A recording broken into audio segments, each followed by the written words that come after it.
위기를 경험하면 그 사람의 진면목이 보통 나타나는데요. 평상시의 신앙 생활이 그래서 굉장히 중요합니다.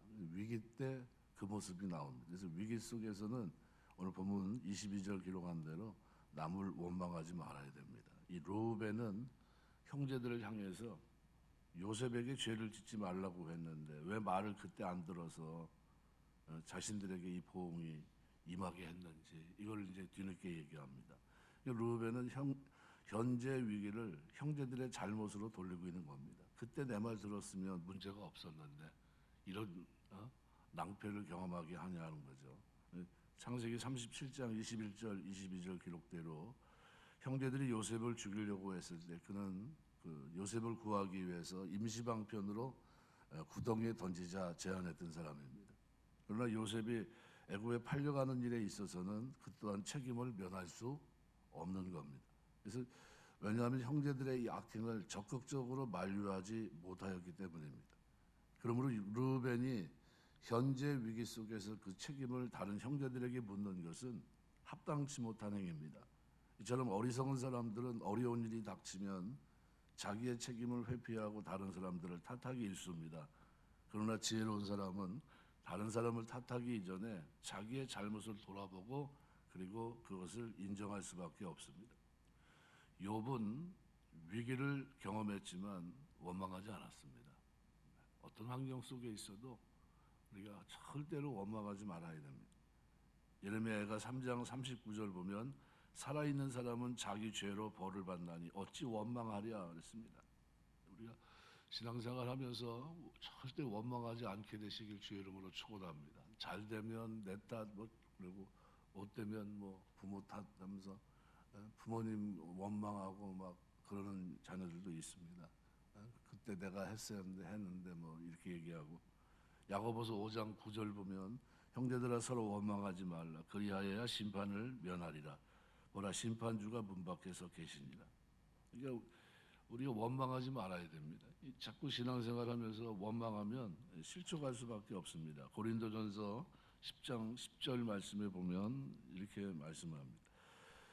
그들 가운데 어떤 사람들이 원망하다가 멸망시키는 자에게 멸망하였나니 너희는 그들과 같이 원망하지 말라.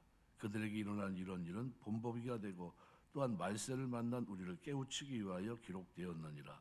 우리 신앙생활하면서 기도하셔야 돼요. 좋은 것 구하는 것 굉장히 중요하지만요.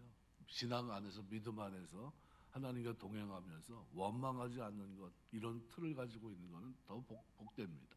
그래서 우리 입에서 부정적인 말이 나가지 않도록 하셔야 돼요. 부정적인 것, 부정적인 태도, 하나님을 향해서 일관된 태도를 가지고 있어야 됩니다. 주께서 베푸신 은혜를 내가 무엇으로 보답할까? 주께 기쁘시게 할 것이 무엇인지 시험하여 보라 하는 이런 말씀들을 자꾸 되새기면서 우리가 위기를 경험하면 하나님이 이 위기 너머에 무슨 은혜를 주시려고 하나 지금 눈앞에는 아무것도 보이지 않지만 이 산을 넘어가면 이 산을 지나가면 뭐가 펼쳐집니까? 상상하지 못했던 하나님의 약속 신실하신 하나님이 이루시는 것들을 우리가 보게 됩니다. 그래서 우리가 위기 속에서 절대 원망하지 말고요. 하나님 앞에 엎드려 기도할 수 있는 믿음의 모습이 오늘 저와 여러분의 삶 속에 늘 충만케 되시길 주의 이름으로 축원합니다. 그래서 경건한 언어 생활은 너무나도 중요합니다. 오늘 23절에 보면 요셉의 형들은 자신들의 말을 요셉이 알아듣지 못하는 줄로 알고 있었지만 근데 요셉은 어떻게 했습니까? 그들 사이에 통역을 세웠으므로 그들은 요셉이 전혀 관계없는 사람으로 생각을 했던 겁니다. 말을 주고받고 그런데 그 말 속에는 과거 요셉에 대한 자신들의 행위를 후회하는 말들을 주고받고 있었던 겁니다. 근데 요셉은 그들의 대화를 다 알아듣고 있었습니다. 형들의 대화 속에서 자신에 대한 자신의 일에 대한 어떻게 보면 죄책감을 느끼고 있었고 매우 두려워하고 있는 이 모습을 그 말들을 들으면서 확인할 수 있었던 겁니다. 시편 94편 9절 기록에 보면 귀를 지으신 자가 어찌 듣지 아니하시랴 했어요. 하나님 오늘 우리의 조용한 식사 중에만 계신 분이 아니라 우리의 말을 언제든지 경청하시는 분입니다. 그래서 말 한마디를 해도 하나님 앞에서 하고 있음을 우리가 조심스럽게 해야 됩니다. 이 경건은 자기 혀를 재갈물리는 데 있어요. 주인이 따로 있다는 겁니다. 내가 마음대로 말을 할 수 있지만 그렇지만 나는 나에게 입술에도 주인이 있다. 이 의식을 가지고 신앙생활 하셔야 됩니다. 그래서 야고보서 3장 2절 보면 우리가 말들의 입에 재갈 불리는 것은 우리에게 순종하게 하려고 그 온몸을 제어하는 것이라 그랬습니다. 우리 마찬가지입니다. 우리가 하나님의 말씀 앞에서 자꾸 필요 없는 말, 쓸데없는 말, 죄된 말, 이런 말들, 원망의 말들, 시기의 말들, 뭐 이런 말들은 다 어떻게 해요? 조심스럽게 하지 마셔야 됩니다. 왜요? 내 언어 생활에 주인이 있다는 것을 기억하셔야 돼요. 우리가 그래야 말에 실수를 하지 않습니다. 그래서 3장 2절 보면 우리가 다 실수가 많으니 만일 말에 실수가 없는 자라면 곧 온전한 사람이라 능히 온몸도 굴레 씌우리라. 말에 실수가 없는, 늘 기도하면서 하나님 말에 실수가 없는 사람으로 이 땅을 살아갈 수 있도록 하나님 은혜 달라고 기도하셔야 됩니다. 야고보 3장 6절 보면 혀는 그 불이요 불의의 세계라. 혀는 우리 지체 중에서 온몸을 더럽히고 삶의 수레바퀴를 불살하는 그 사르는 것이 지옥불에서 나느니라 하면서 혀는 8절에 보면 능히 길들일 사람이 없나니 쉬지 아니하는 악이요 죽이는 독이 가득한 것이라. 이것으로 우리가 주 아버지를 찬송하고 이것으로 형제를 또 저주합니다. 이게 한 입에서 단물과 쓴물이 나는 것이 맞지 않다는 거예요. 우리가 주님 섬기면서 하는 동안에 이 언어 생활, 경건한 언어 생활 되시길 주의 이름으로 축원합니다. 하나님이 우리의 삶 속에서 진짜 보고 싶은 것이 있다면 바로 이런 모습이 아닌가 이렇게 생각이 됩니다.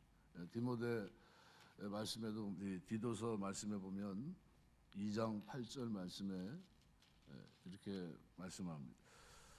책망할 것이 없는 바른 말을 하게 하라. 이는 대적하는 자로 하여금 부끄러워 우리를 악하다 할 것이 없게 하려 함이라. 책망할 것이 없는 바른 말, 건전한 말을 하는 거예요. 우리가 건전한 말, 그죠? 누가 봐도 저는 말이 한쪽으로 치우쳐 있지 않고 평범하지만 진실하고 정직한 말들 쏟아낼 수 있어야 되겠죠. 우리 경건 생활 여러분들 기억하시면서 경건한 언어 생활 이런 축복이 있게 되시길 주의 이름으로 축원합니다. 세 번째로 오늘 24절 보면 원수의 고통으로 인해서 슬퍼하는 것, 이것이 성도의 참 사랑입니다. 요셉이 형들의 대화를 듣다가 그들을 떠나 가서 울고 있습니다. 아마도 자신에게 범죄한 일로 두려워하는 형들의 모습, 그 말들을 들으면서 자신이 당한 고난을 회상할 뿐만 아니라 형들을 치근하게 생각하기 때문일 것 같습니다. 이러한 요셉의 울음은 그가 형들의 잘못을 용서했다고 하는 것을 의미해 주기도 합니다. 만약 요셉이 형들의 악행에 대해서 복수할 생각이 있었다면 우는 것이 아니라 아마 회심의 미소를 짓고 있을 겁니다. 이놈들 드디어 걸렸구나. 원수는 외나무다리에서 만난다고 하더니 드디어 만났구나 그랬을 겁니다.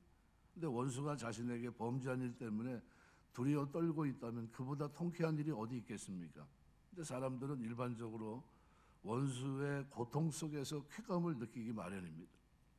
근데 성도는 요셉과 같이 원수의 괴로움까지도 함께 슬퍼하고 원수의 고통으로 인해 아파하는 그 사랑을 지니고 이 땅을 살아야 됩니다. 왜 그렇게 살아야 됩니까? 얘기한다면 로마서 5장 8절의 기록을 우리가 늘 놓치지 마셔야 됩니다. 하나님이 우리를 언제 사랑하셨습니까? 죄인 되었을 때입니다. 우리가 아직 죄인 되었을 때 그리스도께서 우리를 위해 죽으심으로 하나님께서 우리에 대한 자기의 사랑을 확증하셨느니라. 아무런 자격이 없고 용서받을 수 없는, 경건치 않을 때, 연약할 때, 죄인 되었을 때, 하나님과 원수 되었을 때 그 아들의 죽음으로 말미암아 하나님의 사랑을 우리가 입었던 겁니다. 이걸 놓쳐서는 안 돼요.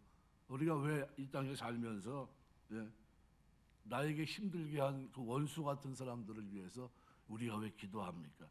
왜 그들을 사랑할 수 있습니까? 하나님이 우리를 그렇게 사랑하셨기 때문입니다. 우리 이러한 하나님의 크고 놀라운 사랑을 입은 사람들입니다. 우리가 하나님을 본받아 우리 원수까지도 사랑하고 그들의 슬픔, 고통에 대해서도 함께 슬퍼하고 아파하는 것, 이것이 마땅하다는 겁니다. 사랑할 수 없는 사람에게까지 예수 그리스도 안에서 하나님의 사랑을 입은 자인 것을 증거하는 삶을 살아낼 수 있는 오늘 저와 여러분 다 되시길 주의 이름으로 축원합니다. 그래서 잠언 25장 21절은 내 원수가 배고파하거든 식물을 먹이고 목말라 하거든 물을 마시우라 그랬습니다. 뭐 이게 숨을 것 같은데 원수가 어려움 처해 있으면은 문을 닫고 그죠? 뭐 없는 것처럼 하고 그러고 싶을 텐데 원수가 배고픈데 식물을 먹인다는 뭐죠? 찾아가는 거예요. 적극성입니다. 이게 수동적인 것보다는 능동적입니다. 목말라거든 물을 마신다. 목말라 죽어가는 것을 옆에서 지켜보다가 어떻게 가서 도와주는 걸 말해요. 그러니까 우리가 신앙생활은 적극적으로 능동적으로 움직여야 됩니다. 마태복음 5장 44절 나는 너에게로 오노니 너희 원수를 사랑하며 너희를 박해하는 자를 위해서 기도하라. 이 기도가 되겠습니까? 그런데 스데반도 기도했거든요. 성령 충만한 사람들, 나를 위해 힘들게 하고 고통을 주고 있는 그 사람들을 위해서 저들도 구원받게 해달라고 기도했거든요. 우리도 마찬가지입니다. 우리가 왜 이렇게 살아야 됩니까? 그러면 하나님 앞에 죄인 되었을 때 원수 되었을 때 경건치 아니할 때 하나님이 우리를 위해서 그리스도를 주셨기 때문에 하나님의 사랑을 나에게 확증하셨기 때문에 이 사랑을 받고 나니까 나도 살아가면서 사는 게 그 자취를 본받아 우리 이 땅을 살아내는 겁니다. 그래서 우리에게는 그래서 잘 싸우는 사람은 회개하셔야 되는 거예요. 안 믿는 사람하고 잘 싸워서 한 번도 진 적이 없다. 철저히 회개하셔야 됩니다. 자꾸 져줘야 되고요. 기도하시면서 우리가 그리스도의 사랑을 실천하셔야 됩니다. 로마서 말씀해 보면 12장 19절 20절에 이렇게 말합니다. 내 사랑하는 자들아 너희가 친히 원수를 갚지 말고 하나님의 진노하심에 맡기라. 기록되었을 때 원수 갚는 것이 내게 있으니 내가 갚으리라고 주께서 말씀하시니라. 내 원수가 줄이거든 먹이고 목마르거든 마시게 하라. 그리함으로 내가 숯불을 그 머리에 쌓아 놓으리라. 악에게 지지 말고 선으로 악을 이기라. 나중에 다니엘서 보면 어떻게 보면 바벨론 70년이 얼마나 고통스럽습니까? 그리고 이제 돌아가야 되는데 그 고통 어마어마하죠. 이렇게 해도 저렇게도 안 되고 결국 이제 돌아가는 과정에서 여러 가지 일들이 있었지만요. 근데 이 바벨론 포로 생활을 하면서 그 마음속에 한 맺힌 것도 많이 있을 거 아닙니까? 근데 그들이 이제 돌아가요. 근데 신앙생활 하면서 그 환경을 보면서 그게 제대로 성전을 지을 수 있겠습니까? 여러 가지로 환경이 여의치 못하죠. 그런데 놀랍게도 누가 원수를 갚냐면요. 하나님이 원수를 갚으세요. 바벨론 그 정책이 뭐냐면요. 융화 정책을 썼습니다. 민족 융화 정책. 그러니까 잡아와서 다른 민족을 흩어버린 겁니다. 싹 같이 공존하게. 그러면 그 사람들을 뽑아서 데려간다는 게 쉽지 않거든요. 그러면 제일 먼저 뭐가 무너져야 되냐면요. 바벨론이라는 나라가 무너져야 돼요. 그래야 정책이 바뀌어야 되거든요. 하나님이 그 일을 하십니다. 그래서 다리오를 통해서 고레스를 통해서 그 일을 하십니다. 돌아갈 수 있도록 칙령을 내리고 하는 이 과정 속에서 누가 원수를 갚습니까? 하나님 원수를 갚아요. 70년 고통의 세월을 보냈던 그럴 수밖에 없었던 죄가 있었지만 그럼에도 불구하고 하나님 그 백성들을 어떻게 해요? 아주 잔인하게 죽이고 그다음에 어떻게 해요? 나머지는 포로로 잡아가고 고통스럽게 이렇게 민족 자체를 무너뜨리려고 했던 바벨론에 대해서는 하나님이 철저하게 징계하세요. 누가 갚은 거죠? 원수는 하나님이. 이거 우리가 이 얘기를 하는 겁니다. 우리가 그래서 살아가는 동안 내 사랑하는 자들아 너희가 친히 원수 갚지 말고 하나님의 진노하심에 맡기라. 때가 되면 하나님이 갚으세요. 우리는 뭐 해야 됩니까? 원수 갚는 것이 하나님께 있으니까 원수가 줄이거든 먹이고 목마르거든 마시우고 그렇게 하면서 내가 숯불을 그 머리에 부끄러움을 느끼면서 살 수 있게 하라. 사랑을 실천하며 이 땅을 살 수 있게 하라. 바로 그런 얘기입니다. 우리가 신앙생활하면서 내 삶을 돌아보고 나는 어떤 사람인가. 저것만 이래도 참지 못하고 원수를 갚으려고 잠 못 이루고 그러고 있지는 않는가. 그렇게 무의미한 삶이 아니라 하나님의 진노하심에 맡기고 우리는 사랑을 실천하며 이 땅을 살아야 됩니다. 마지막으로 25절 기록한 대로 성도는 값없이 베푸는 삶을 살아야 됩니다. 요셉이 명하여서 형제들에게 받은 돈을 자루에 도로 넣게 합니다. 이것은 요셉이 자신의 사랑하는 부모 형제들에게 먹을 양식을 주면서 돈을 받을 수가 없었기 때문이겠죠. 요셉의 이러한 행동은 죄인들에게 값없이 찬 생명의 양식인 그리스도를 보내주신 하나님의 은혜를 생각나게 합니다. 요셉이 형제들에게 육체를 살리는 육의 양식을 값없이 거저 주었다고 한다면, 그죠? 하나님께서는 우리에게 영혼을 살리는 영의 양식을 값없이 거저 주심으로 은혜를 베푸셨습니다. 만일 하나님께서 독생자 생명값을 요구하셨다면 이 세상에 그 어떤 누가 그 값을 지불하고 구원받을 수 있었겠습니까? 우리 가운데 스스로 자신의 생명값을 지불하고 구원받을 수 있는 사람은 아무도 없습니다. 그러므로 하나님께서는 그러한 우리를 불쌍히 여기시고 독생자 그리스도를 거저 내어주신 겁니다. 빚진 자가 돼서 도저히 빚을 갚을 수 없음을 보고 빚을 탕감해주고 스스로 그 빚을 갚아주는 것, 이것이 바로 하나님의 은혜예요. 1만 달란트 빚진 자의 비유를 통해서 그 하나님의 사랑을 가르쳐 주셨습니다. 이러한 은혜를 입은 성도는 세상 속에서 다른 사람에게 값없이 은혜를 베푸는 삶을 살아야 됩니다. 조건부가 세상에 가득 차 있거든요. 세상은 다 조건부예요. 그죠? 서로 주고받아요. 그러나 성도는 값없이 받았기 때문에 값없이 주는 은혜의 원리를 따라 살아갈 의무가 우리에게 있는 겁니다. 우선 육신의 양식이 없는 자에게 육신의 생명을 살리는 양식을 공급해 주는 일을 힘써야 되겠고요.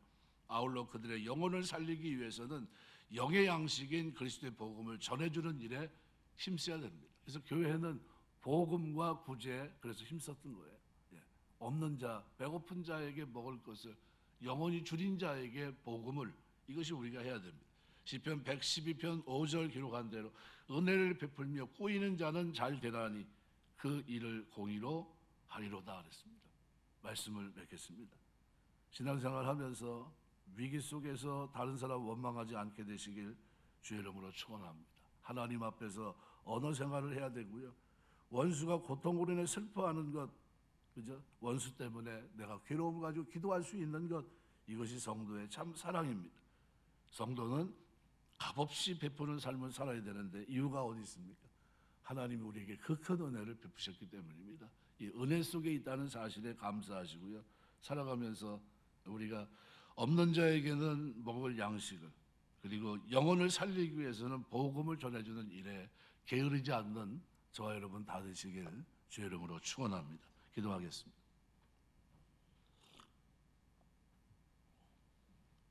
주님 은혜 감사합니다. 한 번뿐이 없는